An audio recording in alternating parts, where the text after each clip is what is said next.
Before I start this morning's presentation on green homes and green mortgages, let me start off with three introductory remarks.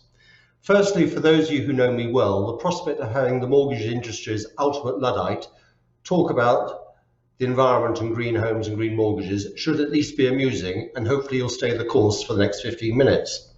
Secondly, in a year of fake news, I have referenced on most of the pages of this presentation where I source my data from. You may disagree with me, and that's great. Let's get a debate going. But I have deliberately built in one error on one of the slides to encourage you to pull this presentation apart. And for the first person who sends me an email after this morning's briefing, I will send a bottle of Whittaker's gin, not made by my family, but made by someone whose name is spelled the same way, if you spot my deliberate error. And the third comment is, of course, talking about green homes and green mortgages, this may be the start of a journey, but is it a journey that has no end? And it will see me out of this mortgage market. So what are we going to talk about today? What impact do the houses we live in bring to the economy in terms of climate change? How can we get our housing to reduce carbon emissions? And indeed, where does the mortgage market fit into this jigsaw? What are the challenges we're facing along the way? And perhaps where are we currently today, albeit I'm recording this some 3 weeks before the conference itself, and where do we all fit into this particular journey? And hopefully during the course of this, I'll give you some enlightenment. So what's driving this? Well, we're talking about politicians here. We're talking about COP26, which takes place in Glasgow between the 1st and 12th of November this year, where our Prime Minister, Mr. Johnson, will have to grit his teeth and go to Nicola Sturgeon's hometown of Glasgow with Mario Draghi from Italy, if he's still Prime Minister, and jointly host the UN Climate Change Conference 2021. This follows on from Kyoto and Paris, and clearly we need to keep this journey going, about which I shall say no more. So where does the UK sit currently on its emissions of greenhouse gases? Housing, this is a bit. We account for 1/7 of UK emissions. The big naughty bits are power generation at 28%, and of course we're doing much about that already, and transport, be it on the ground, in the air, or perhaps even at sea. Although of course the recent problem with the Suez Canal would suggest that's not a problem at 25%. But we do account for 1/7. Therefore, for us not to have a view on this is wrong, and we must be doing our bit. Those figures are for 2018 because they're totally finalised. They come from the government. In 2019, there was a further 3.9% reduction, and the first rush on the figures for 2020 are a reduction of 8.9%, but there's no breakdown on those figures. So we're going in the right direction, but we're not doing anywhere near enough. So Mr. Johnson has got enthusiastic about all of this. Boris's 10-point plan. Yeah, Boris has lots of plans. Some of them we probably shouldn't discuss in polite company, but on the 18th of November last year, he came up with a 10-point plan, and you will recognize many of these things here. Electric cars, advanced nuclear power, protect the environment. But the two that really matter for us are number 7, greener buildings, so that's housing and the mortgages that go with it. And finally, and I'll touch briefly on number 10, green finance and innovation, Boris's plans to make the City of London a centre of green finance for the whole world, and how that will benefit our economy, not only in terms of what we do domestically, but what we do internationally. So, point number 7, green housing. So by 2028, this government proposes that we'll be installing 600,000 heat pumps per annum into either new or existing housing stock. That's a big number inside of 7 years. And for those of you thinking of replacing your gas boiler next week, you might want to pause and think about that a bit. The Green Grants scheme that took off in September of 2020 for a period of 6 months is to be extended by an extra £1 billion. I'm going to come back to that because that has changed.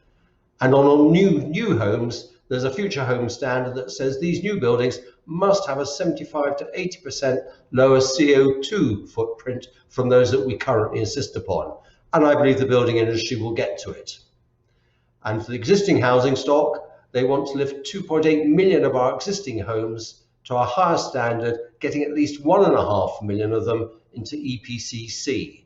And this is a kite mark standard you will hear referred to not just here, but in many times in the future.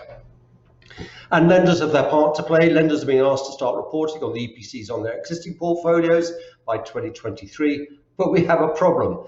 The EPC database is a government database, and the database from which we can draw data is held separately from the main EPC system, and the last time their database was updated was the 26th of September 2020. You might ask why we can't go into the main database. Well, we have, but we've been told we can't.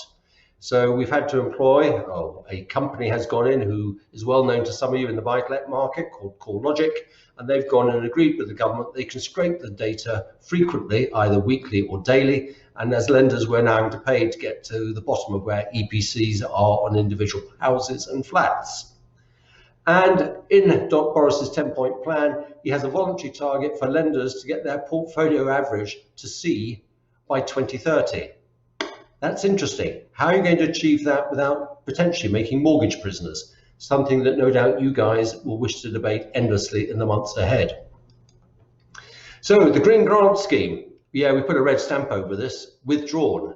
So literally 12 hours before I was due to record this presentation, the original scheme that was going to run out on 31st of March, and we had told was going to be extended for a further year with a further £1 billion, was knocked off the shelf.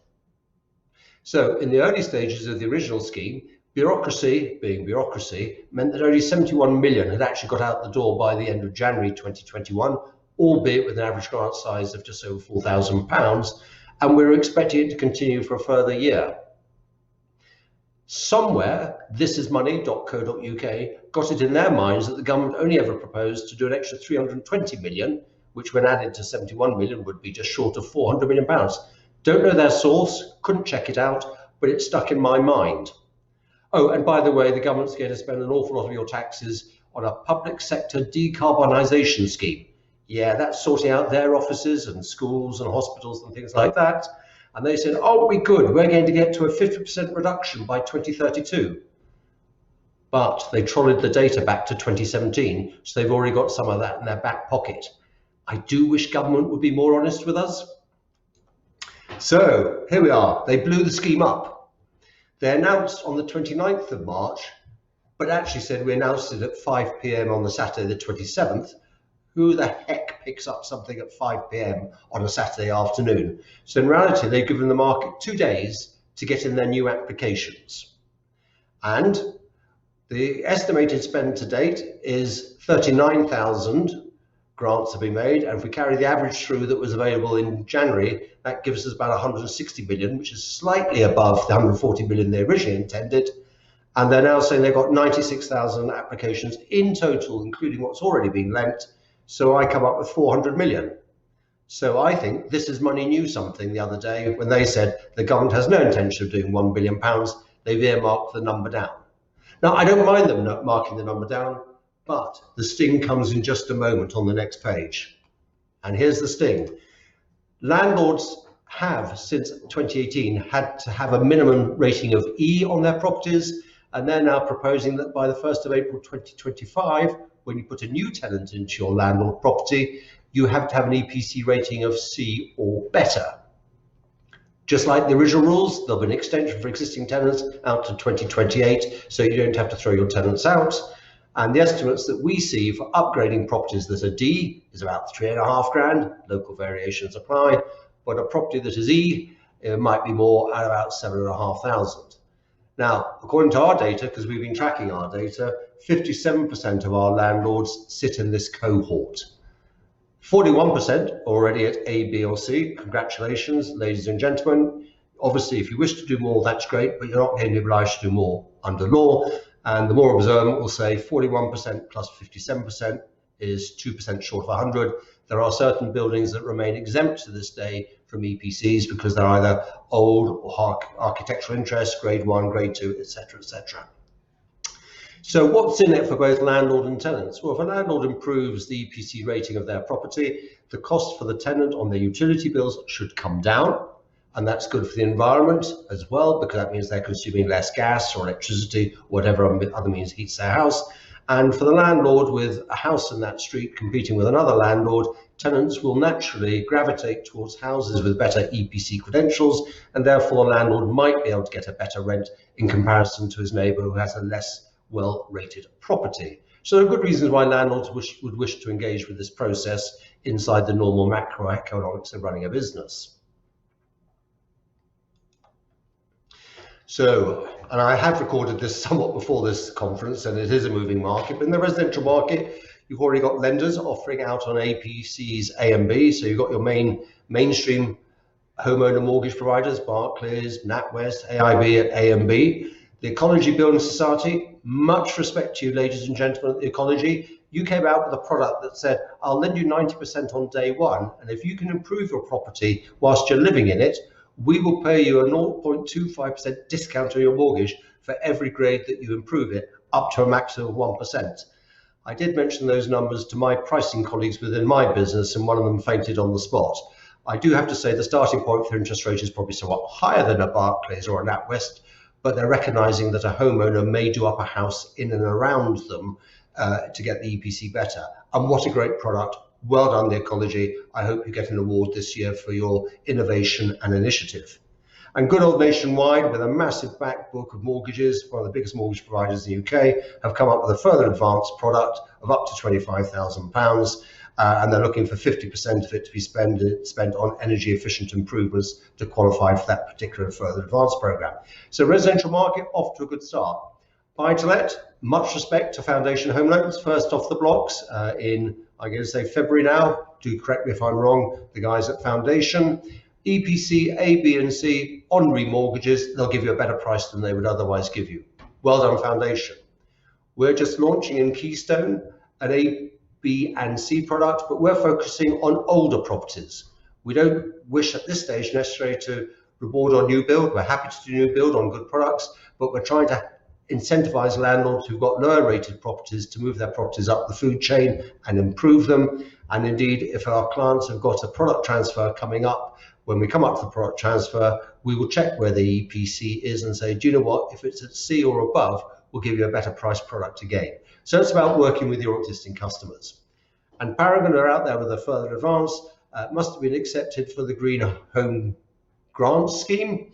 They may need to rethink that if the Green Home Grant Scheme has now been withdrawn, but well done Paragon for being out there doing further advances.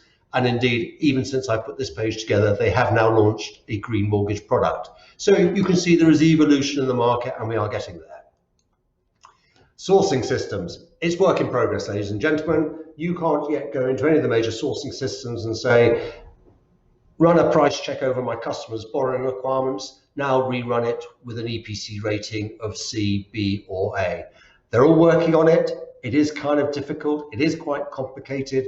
If you go into Criteria Hub and Knowledge Bank, they can point you in the right direction, but you can't yet come up with a bespoke quote. Now, don't get me wrong, it may well be there's another lender who's out there who's still cheaper than a green mortgage provider, but you can't yet exclusively say to your customer, I will go searching to get you the right answer, because at the moment it's not yet fully there. But they're all working on it, and we know the sourcing systems, they have a vested interest in getting this right. So, time is never on my side. I tend to ramble a bit, so here are my takeaways and closing thoughts.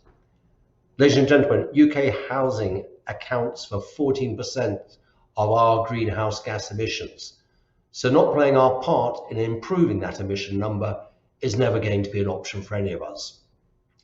Government initiatives are not uniformly helpful. Well, given the announcement they made, I'd say they were damned unhelpful. They must do better, and it is up to you, I, and others to hold them to account for the deplorable withdrawal of the Green Grant Scheme. We are building momentum within the industry, and some of it isn't yet visible or accessible, but you will see more products coming down the line from lenders. You will see the sourcing systems making these more visible, which makes your job easier. And if I come now finally to that green finance innovation bit of Boris's 10-point plan, when the City of London really gets its arms around it and bear hugs it and squeezes it, there should be a reduction in wholesale finance coming down through there, and that will flow through into funding lines and even better mortgages for those customers who can improve the EPC credentials of their property. And indeed, as lenders, whether it's in the homeowner market or the buy-to-let market, we're going to have to find solutions for existing borrowers who couldn't otherwise afford to make these improvements. We don't want another class of mortgage prisoners. We spent nearly 20 years not resolving the last mortgage prisoner problem. Let's create another bunch of mortgage prisoners today. And brokers, you are the people that keep the rest of us lean, mean, keen, and honest. So your job is to alert your borrowers to their obligations, but also the opportunities and the support from either government schemes or the mortgage products that you see here and you will pick up in the weeks ahead. Keep reminding lenders of what your customers need, because we will never learn unless you tell us first. And finally, to go back to my Luddite credentials, this all applies to us equally as individuals as it does to us in our business world. We're looking at our environmental impact as a business. We're looking about the carbon footprint of our cars coming to work. Do we work from home more permanently? Do we arrange our BDMs are a little less visible on the road, but we save fuel and reduce our carbon footprint? And what do we do about the waste and power of our offices? If I'm doing it, and I am the ultimate Luddite, I'm sure you, ladies and gentlemen, can do it even better. Thank you very much, and I'm sure you will have some questions.